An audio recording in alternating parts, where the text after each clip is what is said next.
जैसे चौथा क्वेश्चन है, कह रहा है किसी कार के प्रत्येक पहिए का व्यास 80 सेंटीमीटर है। यदि कार 66 किलोमीटर पर घंटे की चाल से चल रही है तो 10 मिनट में प्रत्येक पहिया कितने चक्कर लगाती है, इस चीज को हमें बताना है। अब सबसे पहले देखें कि किसी कार के प्रत्येक पहिया, जैसे हम यहाँ पहिए बनाए और पहिए क्या होता है, एक सर्कल, क्या होगा, एक वृत्त, ये मान लो क्या है, पहिया।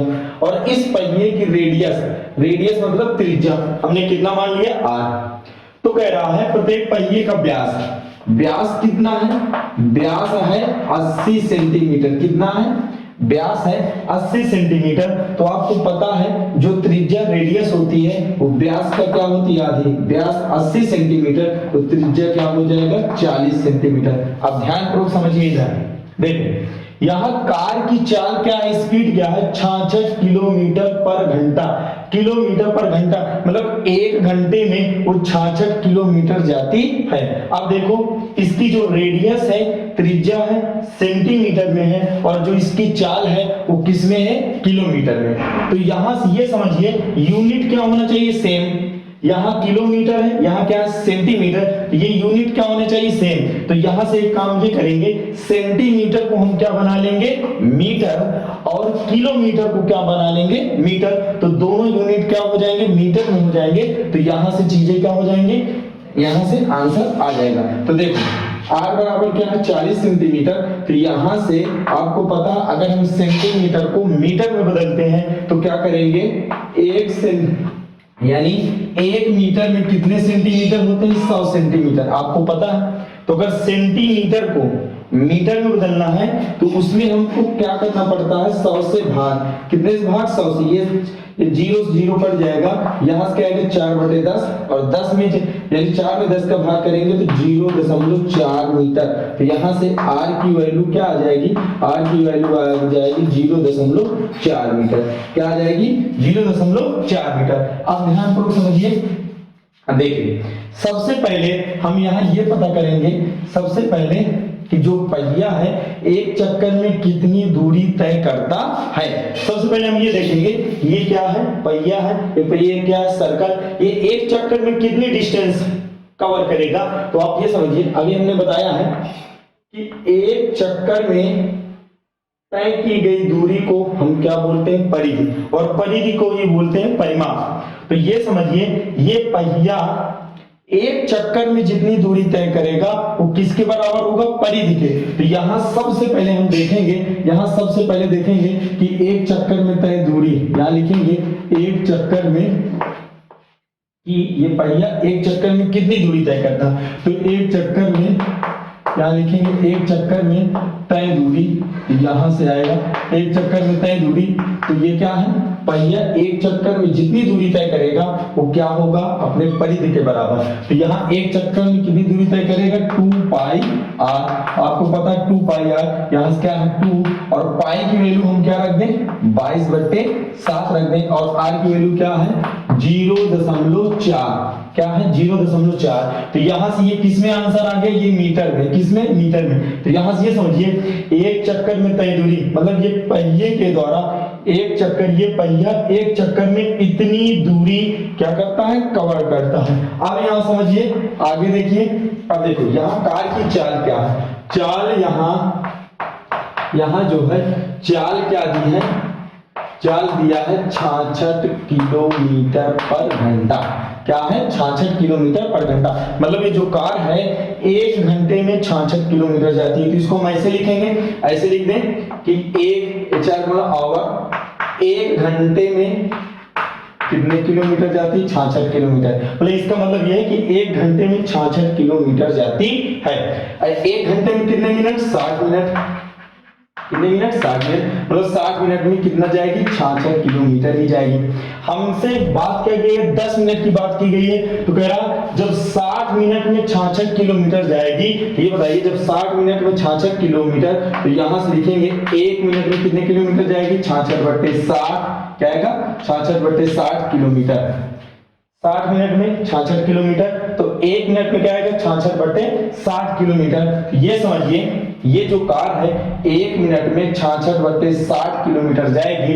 बोलो जब 1 मिनट में इतनी डिस्टेंस कवर करेगी तो 10 मिनट में कितनी डिस्टेंस कवर करेगी? यहाँ से आएगा 10 मिनट में, और इसका मतलब क्या है 10 मिनट में चली गई दूरी, यानी कार के द्वारा 10 मिनट में चली गई दूरी क्या आएगा 66/60 गुणे क्या आएगा 10, ये 0 से 0 कट जाएगा, 6 कम 6, यहाँ से क्या आएगा 11, तो यहाँ से 10 मिनट इक्वल क्या आएगा 11 किलोमीटर। मतलब आप कह सकते हो 10 मिनट में जो कार है कितने किलोमीटर जाएगी 11 किलोमीटर। अभी हमने बताया कि यूनिट क्या होना चाहिए सेम, यहाँ मीटर है यहाँ किलोमीटर है, तो किलोमीटर को हम क्या बनाएंगे मीटर बनाएंगे, तो यहाँ से क्या आएगा 1 किलोमीटर में 1000 मीटर, इसलिए हम इसको किलोमीटर को मीटर में बनाने के लिए हम 1000 से क्या करते हैं गुणा, क्या करते हैं गुणा, तो यहाँ से आ जाएगा मीटर, क्या आ जाएगा मीटर, यानी 10 मिनट में कार के द्वारा चली गई दूरी क्या है 11000 मीटर। कितने मीटर है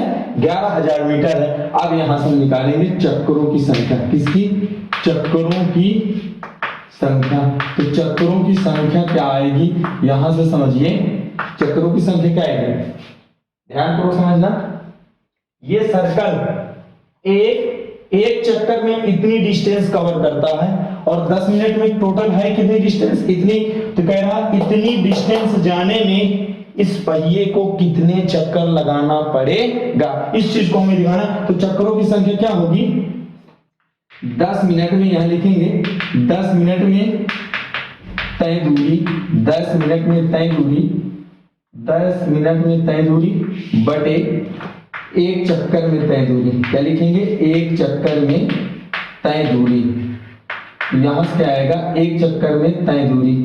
तो चक्करों की संख्या क्या होगी कुल डिस्टेंस, मतलब 10 मिनट में जितनी डिस्टेंस जाएगी, जितना डिस्टेंस है तो 10 मिनट में तय दूरी, 10 मिनट में चली गई दूरी बटे 1 चक्कर में तय दूरी, तो यहाँ 10 मिनट में तय दूरी क्या है 11000, यहाँ क्या है 11000 मीटर, और बटे 1 चक्कर में तय दूरी कितनी है, ये 1 चक्कर में इतनी डिस्टेंस क्या है कवर कर रहा, यहाँ क्या आएगा 2 गुणे क्या आएगा 22/7 और क्या आएगा 0 क्या आएगा 0.4।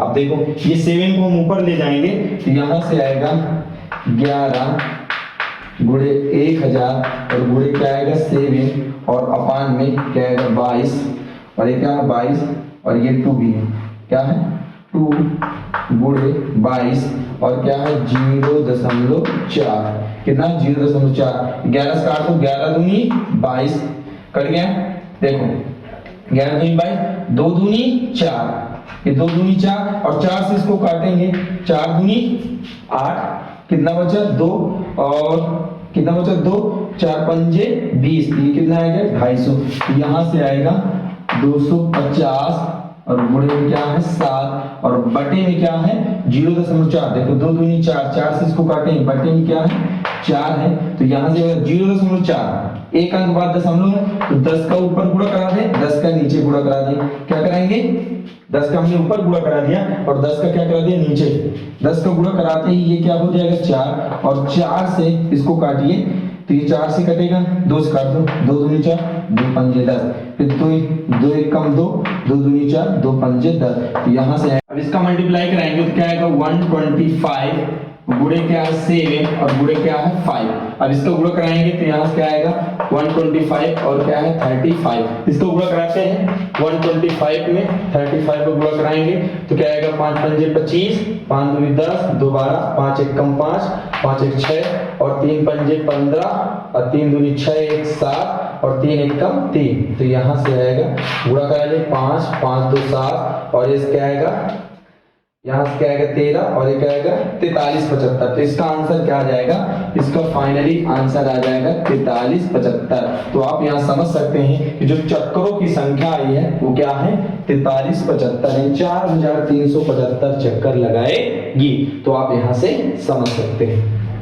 तो क्वेश्चन है करे यदि एक वृत्त का परिमाप और क्षेत्रफल संख्यात्मक रूप से क्या है इक्वल है बराबर है तो उस वृत्त की त्रिज्या ज्ञात करो। तो हमें सबसे पहले क्या करना है, एक वृत्त कह रहा है, एक सर्कल है, ये मान लो क्या है सर्कल मान लिया और इस सर्कल की रेडियस यानी त्रिज्या क्या माना r, करे एक वृत्त है और उस वृत्त का परिमाप, परिमाप मीन बताए थे परिध, परिध को क्या बोलते हैं परिमाप, करो उस वृत्त का परिमाप और क्षेत्रफल संख्यात्मक रूप से क्या है इक्वल।